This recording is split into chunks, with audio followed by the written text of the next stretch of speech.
आज आदिवासी अप्पर आयुक्त कार्यालयात आम्ही निवेदन दिलेलं आहे. 2024-25 आणि 25-26 4/4/2024 मध्ये एक भोजन ठेकेदाराला आदेश निर्गमित करण्यात आला आणि त्या आदेश 2 व्यक्तीला देण्यात आला. एक अमरावतीची संस्था आहे आणि त्याच्यानंतर एक अनुराधा एजन्सी एक नागपूरची संस्था आहे. आणि भोजन ठेकेदार म्हणून ₹3,966 त्या एक प्रति विद्यार्थीवर खर्च करण्याचे आदेश निर्गमित या एटीसी कार्यालयामार्फत करण्यात आले. परंतु आदिवासी विद्यार्थ्यांसोबत लपंडाव जसा जसा लपंडाव आपण एखाद्या मैदानामध्ये खेळतो, तसा या भोजन ठेकेदाराने लपंडाव सुरू केला. म्हणजे अनुराधा एजन्सी म्हणून एक एजन्सी नागपूरची, त्याच्यानंतर आपलं स्वयंरोजगार एक संस्था एक अमरावतीची.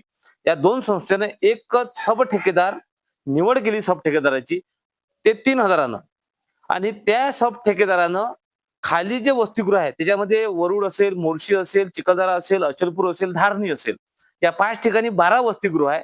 या 12 वसतिगृहामध्ये मिनिमम 6 जण निवड केले आणि त्यांना 2400 आणि 2500 रुपयाने रेट देऊन आदिवासी वसतिगृहामध्ये आपल्या भोजन ठेका म्हणजे जेवणाची व्यवस्था करण्यासाठी त्यांना टेंडर दिले. म्हणजे विचार करण्याची गोष्ट आहे. आदिवासी अपर आयुक्त कार्यालयाकडून ₹3,966 एक टेंडर पास होते आणि ते टेंडर खालच्या दरावर सब ठेकेदार नियुक्त करून 2400 आणि 2500 रुपयांनी दिल्या जाते. म्हणजे आदिवासींच्या विद्यार्थ्यांच्या जेवणामध्ये निष्कृष्ट दर्जा द्यायचा, आदिवासी विद्यार्थ्यांना निष्कृष्ट जेवण द्यायचं, अशी गेल्या 10-15 वर्षापासून अशी ही परंपरा या विभागामध्ये सुरू झालेली आहे. याच्यावर कोणत्याच अधिकाराचं लक्ष नाही. 12 ठिकाणी 12 गृहपाल आहे. ते 12ही गृहपाल यांच्यावर लक्ष देत नाही. त्यामुळे आज आम्ही निवेदन देण्यात आलो का संबंधित ठेकेदाराचे देयके हे रद्द करण्यात यावे. कोणतेही देयके देण्यात येऊ नये. त्यांच्यावर कलम 318, 316, 318(2) नुसार ज्यांच्यावर फसवणुकीचे गुन्हे दाखल करण्यात यावे.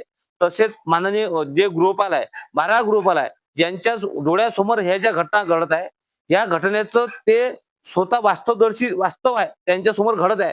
त्यांना शासनाने त्यांची नेमणूक केलेली आहे. तर या सर्व बाबीवर त्यांनी लक्ष ठेवावे. जेवण कसं मिळते, जेवणाचा दर्जा कसा आहे, या सगळ्या गोष्टीवर त्यांचं लक्ष असायला पाहिजे. परंतु ते लक्ष देत नाही. उलट ते या भ्रष्टाचारामध्ये विलीन झालेले आहे. त्यांच्यामुळे त्यांच्यावर सुद्धा हे गुन्हे दाखल झाले पाहिजे, बंडतर्फाची कारवाई झाली पाहिजे. त्यामुळे आज आम्ही निवेदन देण्यासाठी इथं अपर आयुक्त कार्यालयामध्ये आलो आहे. ही जर मागणी आमची पूर्ण झाली नाही, हा जर भ्रष्टाचार लवकरात लवकर समाप्त झाला नाही, तर येणाऱ्या 5 ते 8 दिवसामध्ये या कार्यालयासमोर भीक मागो आंदोलन सोबत ढोल बजाव आंदोलन करण्यात येईल. हे अपर आयुक्त कार्यालय यांनी समजून घ्यावं.